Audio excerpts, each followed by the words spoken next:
One is of some interest to me. The New York Jets' rocky relationship with Le'Veon Bell came to an abrupt end yesterday when the team announced it had released the 28-year-old running back. He will officially become a free agent today at 4 o'clock Eastern. And to say the least, he has not been the return on investment the Jets were looking for. His Jets scrimmage yards per game was down nearly 50 from his days in Pittsburgh. He never had a 100-yard game. His return on investment was met for him. They paid him $28 million for 17 games with the team. Let me bring, I don't envy Dan Graziano being the one who has to sit next to me during this conversation.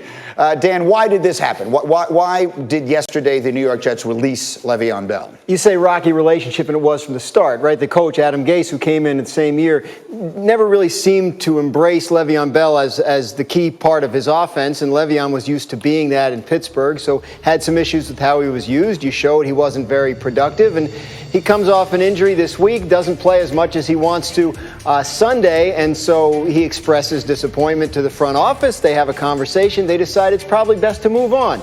They spend a couple days trying to trade him. Nobody's going to trade for his contract, so they end up releasing him. He'll be released at 4 p.m. Eastern today, and he'll be free to sign with any other team. And yes, that chapter in Jets history comes to a quick close. Is there a likely place for him to wind up? Is that what should we be looking for? All you hear really is speculation because the trade market didn't materialize. So now that he's free, does Chicago, which is down Tariq Cohen, take a look? They're trying to make a run. Does Miami, who needs somebody, maybe a veteran presence? Jordan Howard hasn't worked out. The Eagles were poking around on Devontae Freeman, some other running backs. So that's just putting two and two together. We'll hopefully find out here in the next couple days. My money says keep an eye on New England. The Patriots always, right? No one buys low better than Bill Belichick. Keep an eye on that. Meanwhile, let me bring Dominique and RC into the conversation here. Let's take the Bell side of this. I'll do the Jets part of it a little bit later.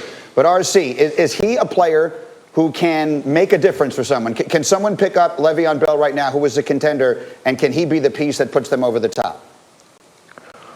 They have to be a contender, and he has to be a piece to put them over the top. And what he learned is just because you play for the Jets doesn't mean that you're going to soar. And what I mean by that is sometimes you start to smell yourself a little bit. You start to think that it's all about you. You don't realize what the organization, what the head coach, what the quarterback, what the offensive line and the weapons around you can do for you. But if you go to a contender that has some of those pieces, Le'Veon Bell can still be fit in and moved around in a running back by committee type situation where he can do versatile things. So it's going to be a huge decision for him and a huge decision for a contending team if that marriage will work.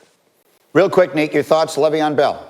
Yeah, I agree with everything RC said, but you think back to the playoffs last year, Ingram for the Ravens got hurt, and that really hurt their playoff chances. Everybody is kind of running back by committee these days, so I'm not sure where he ends up, but he's absolutely still valuable. He doesn't have to be an every down back like he was at the peak of his career. He's going to be a valuable guy that any playoff team could use, and you're right about thinking about New England because they can offer more than just money, and they can offer a chance at a Super Bowl, and the teams that can do that, I think, are the teams that are most attractive to Le'Veon Bell.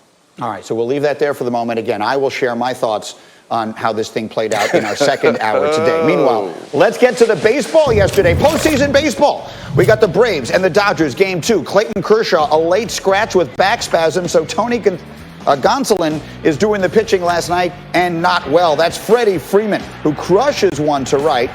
Freeman's second home run of the series. Braves take a 2-0 lead. Top of 9 we go now. Braves up 7.